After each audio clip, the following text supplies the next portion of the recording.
Wisconsin a few days ago about the dinner this evening and was told who the featured speaker would be. I received this looked like a passport photo in the mail. My first reaction was, for crying out loud, if he's really as bad as he looks, he better not take the trip.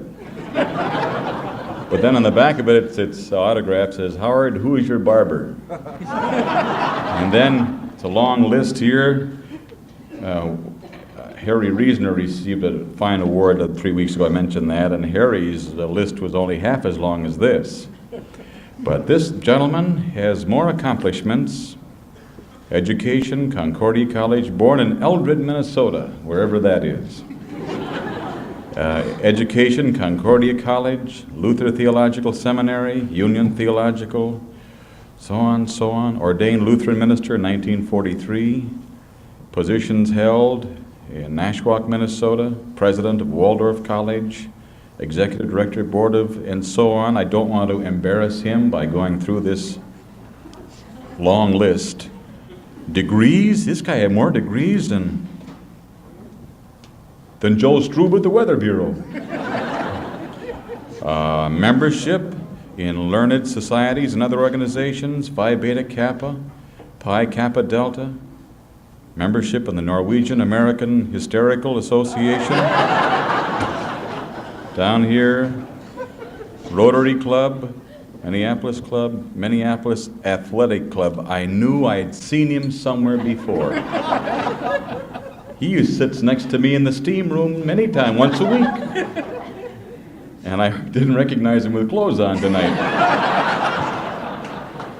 Board membership, boy, oh boy. North American Life and Casualty Company, the board of directors there with Skog. I think he owned half of Joe Cap. And, well, he's married to Dorothy Alice Holm. They have 2 children. They live down there in that little town called Northfield. And so we know him as a very distinguished guest, all kidding aside. So give him a big hand now, the president of Northfield College, Dr. Sidney Anders Brand. Thanks, Howard.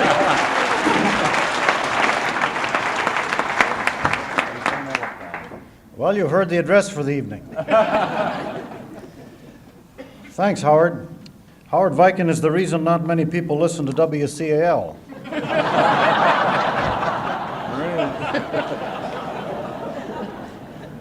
I sometimes listen to WCAL when I shave, and sometimes to Howard.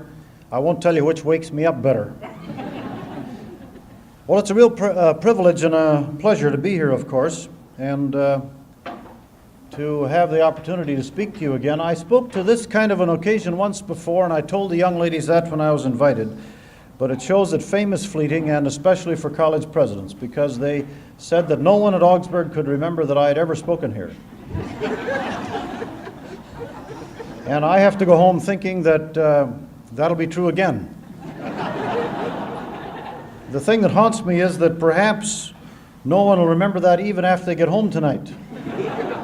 I don't know whether it takes several years for that to happen or just a few moments, but I hope you're all comfortable. It was a very fine meal we had. I noticed several people have left already. They're the folks who did hear me last time. I'm so happy that they invited you people who have not heard me before, because they're the only ones who usually stay while I speak. It's hard to know what to talk about on an occasion like this, because Ken Bailey reads off all those interesting names, and that's what you came to hear. And then Howard Viken tells all those old jokes. And I don't know what he's going to do if he ever gets finished with his strike, because you people will have heard all those jokes. And but he'd probably tell them on that 6 o'clock in the morning show, and then you won't be up anyway to hear them. I always get mad at these radio announcers who tell these jokes early in the morning, because it's hard to laugh that early in the morning. And it's always made me mad that Howard Viken sounds as if he's awake at that time of the day. I know it cannot be. Well, now it's 9:20. Anyone have to go and study? I suppose you honor students have it in the bags, so you don't have to study anymore. I don't know why you want to sit here any longer with your parents, though. Augsburg must have some special control over you. If this were St. Olaf, you'd have been long gone.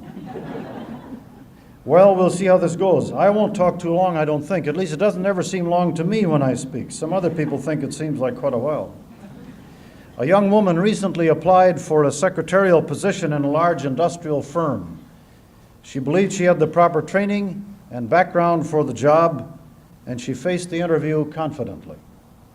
"What are your qualifications?" she was asked. "I'm a college graduate," she replied. "That's not the question," came the answer. "What are your qualifications?" As job opportunities for college graduates grow scarce, it's easy to sympathize with this young lady. There's a symbol of our times in this interview conversation. A rumor is abroad in the land today that a college education is not all that it was cracked up to be. The graduation gate swinging open to economic opportunity, once so real and so American, may be closing. And in its wake there are questions, broken dreams, and temptations to cynicism. For we have believed in education in America. My, how we have believed. At the turn of the century, 2% of college-age people were enrolled in some kind of higher education. Today it's 50%. Every father's son and daughter has been expected to surpass his parent in years of education and number of degrees. Knowledge has been piled upon knowledge, and all of us know that we'll never know quite enough. So we must learn more, study longer, and our children in turn must do even more than that. Somehow, in the years that have just passed, it has been believed in America that everyone must be an intellectual. One historian of higher education has traced the history of American colleges by saying, at first, the faculty role in the college was pastoral. Then it was informational. And now it is becoming more and more research. We've all heard that that at least half of all the scientific knowledge known by man has been produced in the last 50 years. And as the knowledge explosion continues to explode, we have hurried and scurried to keep up with the thought that most of us could learn at least some little part of all this knowledge. And now our attention is being diverted by other things, such as campus unrest, the pollution of the environment, the desire to introduce participatory democracy into college governance, and the zealous struggle to end the feudal struggle in Vietnam. But it's beginning to dawn upon us, even in this day, that these may not be the truly revolutionary issues of the day in which we live. Instead, there lurks just beneath the surface of all that we do the haunting suspicion that education, on which we have staked so much, may not have the answers that we sought. That is as radical a thought as you can have in the United States of America today. Soon, I believe, we may be speaking more than we have of two concepts you hear seldom mentioned today: overeducation and miseducation. We are beginning to wonder in America whether formal education can go too far. Can there be too much of it, or the wrong kind of it? There are signs on the horizon of a rising discontent with many of the purposes which education has been made to serve, the structures by which it has been planned and carried out, and the methods by which we've educated each new generation. Lord Ritchie Calder, an Englishman, has written, "Anyway, science at best is not wisdom. It is knowledge, while wisdom is knowledge tempered with judgment. Because of over-specialization, most scientists are disabled from exercising judgment beyond their own sphere." And here he means not just natural scientists, but learned people in every field. And as we see these days highly trained specialists without a meaningful place to fit into our society, we cannot avoid thinking of the possibility that the educational system, and not simply the economic system, needs to be rethought. As the American dream unfolded in years past, and higher education was drafted into its service, colleges and universities were made to serve chiefly two purposes: to train persons for careers, and to provide society with the kind of leaven which an educated citizenry offered. These goals were not unrelated, and they surely are not to be rejected. As the old apprentice system vanished, as fewer sons followed automatically in their father's occupational footsteps, and as more and more women sought fulfillment for their lives in careers other than homemaking, it was only natural that formal education should be enlisted as the chief means by which to prepare persons for economically useful and personally satisfying careers. And a society such as ours, depending upon multitudes of its citizens to be leaders in every community and in every facet of common life, found a ready resource in higher education for the forming of useful citizens, public-minded and dedicated to the common good. So these goals are not to be deprecated. They were visions fair which helped to guide and fulfill the American dream. But now, in this time which some call the twilight of a civilization, it is not strange that many are beginning to ask, or at least to suggest, the pointed question, what is a college education for? And there are subsidiary questions. Can society find other, even better ways to fit persons for their place in our economic system? Do we need to do more sorting out than we have done of those who should and those who should not continue education to the baccalaureate degree? Are there special purposes to be served by a college education other than those we have traditionally thought of? Are there better ways than we have formerly practiced to organize a college and to pursue a higher education? Now, those questions suggest more subjects than we can deal with in any one evening or any one talk. But let me suggest to you a few thoughts that come to my mind when I ask myself, what should the college of the future, Augsburg or Augsburg South, be like? First of all, I think the college of the future must make some grand assumptions, some that we have been afraid to make up to this time. It seems to me our present problems are found to a great extent right here. We teach grammar and composition and speech and mathematics and history and languages as if few of our students had ever studied any of these before they came to college. While in too many cases this may actually be true, this is a funny way to run what we call higher education. I believe the college of the future will make several assumptions along this line. It will assume that elementary knowledge in most fields of learning belongs in the elementary and secondary schools. It will assume that the general education needed by citizens in a free society will have been experienced before a student comes to college. It will assume that most deficiencies suffered by students in their pre-college education will be removed by the student prior to entering college or will be taken care of otherwise as he pursues a college-level program. It will assume that students are able to read, write, and speak the English language. It will assume that students entering college are capable to some degree of self-motivation and self-directed study. With the costs of education ever rising and tuition where it is at Augsburg and higher yet at St. Olaf, it only makes sense that what is done in college should not repeat what has been done elsewhere. Now, not all colleges will operate on the basis of these assumptions, but I believe a large number of them will. And I believe as time passes, a growing number will. And I believe all of the better colleges will. Secondly, I believe the college of the future that deserves the name will offer advanced opportunities for a person to develop his individuality and his creativity. At the age when most persons attend college, they are at a time in life when their interests are becoming mature. Their self-consciousness is more real than ever, and their desire to relate themselves in some meaningful way to the world is a driving force.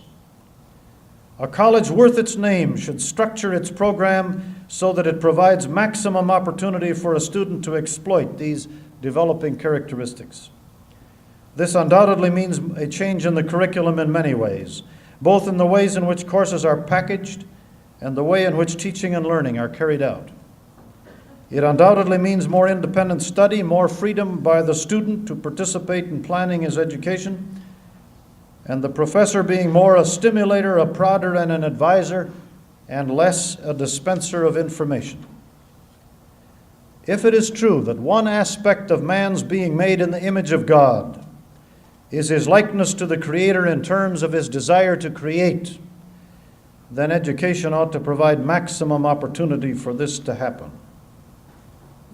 We hear much these days about what we call affective education as contrasted with cognitive education. We're beginning to understand in new ways, I believe, that man is not simply a knowing being in the sense of being rational, but that the whole of man, his reflective, emotive, and volitional self, needs to grow and develop as he learns. And that which makes man truly man is what education, higher education, ought to be most concerned with. Thirdly, I believe the college of the future will keep man reminded of his historicalness. Some of you honor students may remind me that historicalness isn't even found in the dictionary. But I think you know what I mean. We hear much these days about relevance and the need to be contemporary, to relate to the day in which we live. And that's an important and needed emphasis. One reason it's important is because it's a truly human aspect of our lives, and none of us can live our lives entirely unto himself. But to be only contemporary, or to be only immediately relevant, is to be irrelevant and not to be human at all. For man is a historical being woven into a fabric that includes the ancient Hebrews, the Roman Empire, prehistoric man, the Christian era, the lost cultures of the past, and the years that are yet to be. If our generation has a fault, it is the tendency to permit man to be a kind of existential island, living now, but disconnected from a past which has born him and a future which claims him and gives ultimate meaning to his life. There are numerous calls upon us these days to forsake our purely private lives in favor of the good of all mankind. That's wholesome, but it's not enough. Our lives must also be extended backward and forward so that the community which we inhabit will take on the dimension beyond the present. One of the real tragedies of life is to live without perspective and hope, and only an understanding of man being planted in history can give either or both. A college must not forsake so large a responsibility if its education is to be truly effective and meaningful. Fourth, the college of the future must deal with meaning and values. When Dr. Norman Borlaug recently reflected on the work which had brought him the Nobel Prize for Peace, he commented, "I'm not interested in wheat blends, I'm interested in people." Now, of course, Dr. Borlaug is interested in wheat blends. Developing them has been his life. But what he was saying was that his work had another dimension, and that it had a more ultimate purpose, that there are values greater than wheat blends, and that wheat blends must serve the purpose of feeding human beings and helping them live.